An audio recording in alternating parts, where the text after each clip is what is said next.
Hi, everybody. It's Jessica Stone at Stansberry Research, and I've got Vic Lederman on the line. He, of course, is an analyst for True Wealth Opportunities. And Vic, you've been writing about a very interesting argument, one that says that income inequality can actually be affected and even improved by all of this mobile worker trend that we're seeing really be exacerbated by the pandemic. Can you talk a little bit about your argument, walk us through it? Yeah, absolutely. I know we're seeing a lot of kind of doom and gloom stories right now. And I don't mean for this just to be a silver lining, but I think what we're seeing is an acceleration of a long-term economic trend that's been brought about by the COVID-19 crisis. Specifically, what I'm talking about is that more and more high-earning individuals, specifically tech workers, are starting to work from home. And what you're going to see is not only are they working from home, but they're going to be working remotely in ways that we've just never seen before. And I think that's going to allow them to disperse themselves through communities, lower cost of living communities, that they previously haven't been in. And I believe that will have a rising tide effect. Vic, we know that the Census Bureau has actually measured income inequality in the United States and says it is the worst it's been in 50 years, and that the US economy is the worst in terms of income inequality among the 7 largest global economies. So what about the impact on specific groups? You know, we saw minorities in particular, African Americans, just get to full employment in the last year. And now they're more likely to be devastated by the unemployment that's happening and more likely to be devastated by COVID-19 itself. Is there any way that this trend could also bring about a resurgence of vitality for those communities? That's definitely the hope. I think what we're going to see is that these high earners are going to be less concentrated in a few specific areas.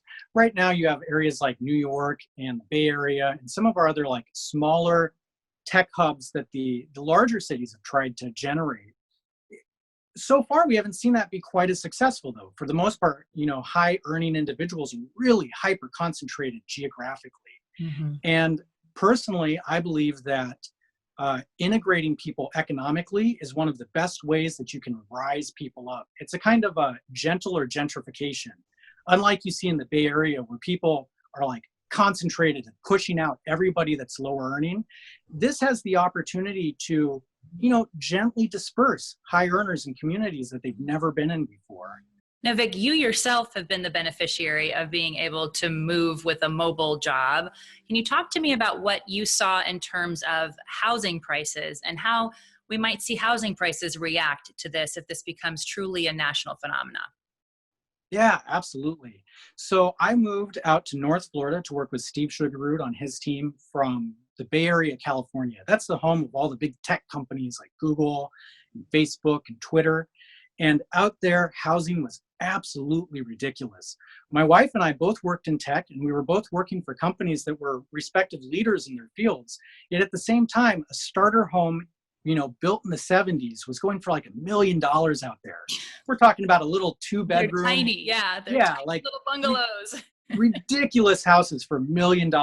And, you know, we moved to North Florida, and I don't mean to be boastful, but we bought the biggest house on the block, something that just simply was never possible in our wildest dreams.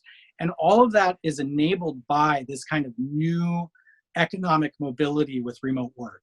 Talk about the implications for governments and taxes, because coming out of this pandemic, governments are really struggling at the local and municipal level. You might have heard in the past people complain that, you know, rich folks don't spend proportionally, right? You know, they're rich. A rich person isn't out there buying 100 pillows just because they have the means to. Well, these kind of middling, upper middle tier earning individuals will have the ability to be in communities, and they will buy and they will be spending their money, and that will have huge implications for tax revenue. I think it's going to be a positive thing overall. One of the things I'm aware that Facebook and I think Twitter may also have said is, look, you can work anywhere. We are going to let you work from home from now until the end of the year and maybe beyond that, but you might have to make a little bit less because your cost of living is going to go down. So how do we anticipate that companies are going to react to this new reality, and whether or not it really does provide the same impetus and economic input that you're talking about if people are actually not going to make as much when they move? Yeah, that's a really good question. And you're exactly right. Mark Zuckerberg told his employees that there would be cost of living adjustments. And I think that kind of makes people think, whoa, well, maybe this is outsourcing 2.0, right? Mhm. But the reality is these tech workers are making incredible amounts of money for the job that they do. They are in high earning, knowledge-based positions. An entry-level engineer can make as much as $150,000 a year. So even if they're cut down by 30% for a cost of living adjustment, they're still making about $105,000 a year. That's nearly twice the median household income in the US. And we're just talking about one worker. So you have, kind of these power couples distributed across America in a way that they've previously never been, spending their money in their local communities. It's going to have a great positive impact. I think if you ask any working mom in America, they will tell you if you give them control of their time, it will be used much more productively than it would be if you're just on the clock. So if you just study us alone, we'll tell you it works. Absolutely.